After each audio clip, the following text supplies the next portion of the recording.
पिछले वीडियो में हमने देखा था sources of ancient Indian history को 3 टाइप्स में डिवाइड किया जाता है। लिटरेरी सोर्सेज, ऐसे सोर्सेज जो किसी भी लिटरेचर से हमें पता चलते हैं, इन्हें फर्दर 3 पार्ट्स में डिवाइड किया गया है। Religious literature, secular literature, Sangam literature. हमने इनके सेपरेट एग्जाम्पल्स प्रीवियस वीडियो में देखे थे। Then sources of Asian history को और 2 पार्ट्स में डिवाइड किया गया है। First is archaeological sources and accounts of foreign travellers and writers. So पहले हम देखेंगे आर्कियोलॉजिकल सोर्सेज के बारे में। सो आर्कियोलॉजिकल सोर्सेज, सबसे पहले तो हमें आर्कियोलॉजी का मतलब पता होना चाहिए। तो आर्कियोलॉजी जो है ये 2 वर्ड से मिलके बना हुआ है। First is archives and logia. Archives means ancient, logia means knowledge, ancient knowledge, that is archaeology. अब archaeological sources हमें कैसे मिलते हैं?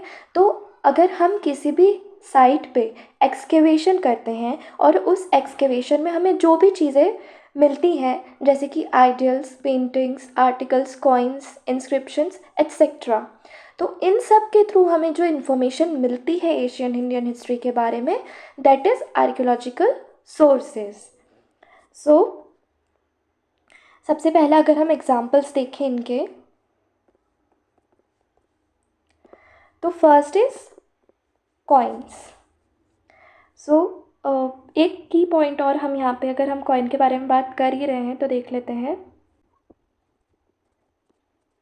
The study of coins is known as numismatics. Numismatics. Coins से हमें क्या क्या इन्फॉर्मेशन मिलती है? तो कॉइन्स से हमें पता चलता है कि उस टाइम पे जो ट्रेड एंड कमर्शियल एक्टिविटीज़ होती थी वो किस तरह से होती थी, हमें उसके बारे में नॉलेज मिलता है कि भाई किस हद तक के वहाँ की जो ट्रेड एंड कमर्शियल एक्टिविटीज़ थी वो डेवलप थी, वहाँ की इकोनॉमिक और टेक्नोलॉजिकल कंडीशन कैसे थी। अब कॉइन्स पे डेट्स मेंशन होती है जिससे हमें पता चलता है क्रोनोलॉजी ऑफ किंग्स के बारे में, किस पीरियड में किस टाइप के कॉइन्स बने थे। ओके, अब एक चीज़ और यहाँ पे हम देखेंगे कि इंडिया का जो फर्स्ट कॉइन है that is punch marked coin. ये कॉइन्स पंच करके बनाए जाते हैं, इसलिए इन्हें पंच मार्क्ड कॉइन्स बोलते हैं। और हमें क्या पता चलता है कॉइन से? तो हमें ये पता चलता है कि उस टाइम में किस टाइप के मेटल्स यूज़ होते थे। क्या गोल्ड कॉइन्स थे, क्या सिल्वर कॉइन्स थे, या फिर ब्रॉन्ज का यूज़ किया जाता था, एट्सेट्रा। फर्स्ट गोल्ड कॉइन जो है that was made by Indo Greeks. Coins के अलावा और अगर एग्जाम्पल हम देखें आर्कियोलॉजिकल सोर्सेज को, आर्कियोलॉजिकल सोर्सेज के, that is inscriptions. Study of inscriptions is known as epigraphy. Epigraphy. So inscriptions क्या होते हैं? Inscriptions means किसी भी टाइप के स्टोन पे, पिलर पे, या किसी भी टाइप के पेपर पे कोई भी चीज़ इनक्रिप्टेड होना, यानी कार्व्ड होना, यानी किसी चीज़ से लिखा हुआ होना, दैट इज़ इंस्क्रिप्शन। अब क्या होता था, पहले के किंग्स को खुद के ब्रेवरी बताने का बहुत शौक था, तो वो वॉर्स जीत कर आते थे या कोई भी कुछ अच्छा काम करते थे तो वो चीज़ को पिलर पे कार्व करवा देते थे कि एट्सेट्रा ने ऐसा ऐसा किया है। सो वो पिलर्स जो हमें एक्सकेवेशन के थ्रू मिले हैं या जो भी चीज़ें हमें मिली हैं, दैट इज़ इंस्क्रिप्शंस। और जो ओल्डेस्ट इंस्क्रिप्शन है that was from emperor Ashoka, जो कि ब्राह्मी स्क्रिप्ट में है। ओके, और अगर हम इंस्क्रिप्शंस के एग्जाम्पल देखें, नासिक इंस्क्रिप्शन, प्रयाग या प्रशस्ति inscription,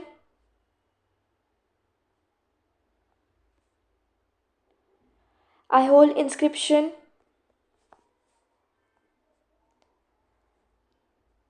Naganika's inscription, etc. Next example of archaeological sources is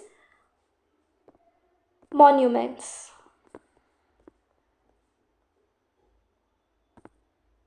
monument से हमें क्या पता चलता था कि उस टाइम की टेक्निकल स्किल्स कैसी थी, उस टाइम का लिविंग स्टैंडर्ड कैसा था, उस टाइम की इकोनॉमिक कंडीशन कैसी थी और आर्किटेक्चरल स्टाइल कैसी थी. उस टाइम पे 3 मेजर टाइप्स होते थे जिसमें मॉन्यूमेंट्स बनाए जाते थे. फर्स्ट इज नागर style, that was in north. Dravidian style, that was in south, and one more was Vesra style in Deccan. Other example of archaeological sources is sculpture.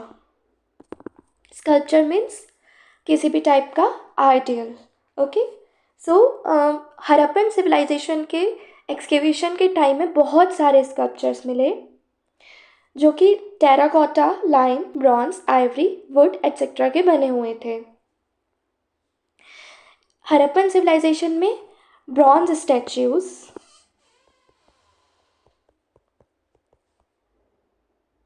And toys मिले majorly. Mauryan sculpture की अगर हम बात करें, जो most famous sculpture है मौर्यंस का, that is Yakshi of Didarganj. Yakshi of Didarganj. Then we have statue of Kanishka. इसमें एक मेजर पॉइंट ये है कि इसमें फॉरेन स्टाइल शो किया गया है. So maybe the king was from foreign. Okay, then we have paintings. हमारे मध्य प्रदेश का सबसे फेमस एग्जाम्पल है पेंटिंग्स का, that is Bhimbetka caves, that is near Bhopal. यहाँ पे हमें मेसोलिथिक पीरियड के बारे में पता चलता है. और केव्स की वॉल पे पेंटिंग्स है जो कि स्टोन टूल्स का यूज़ करके बनाई गई है और कलर्स भी यूज़ किए गए हैं. सो कलर्स में भी natural obviously.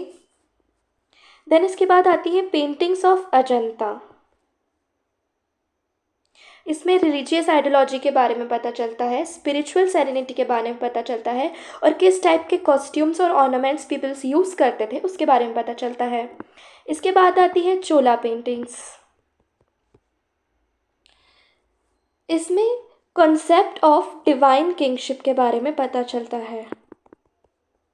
Concept of divine kingship. Then बहुत सारे और आर्कियोलॉजिकल रिमेन्स है जैसे कि पॉटरीज, बीड्स, बोन्स और फ्लोरल रिमेन्स.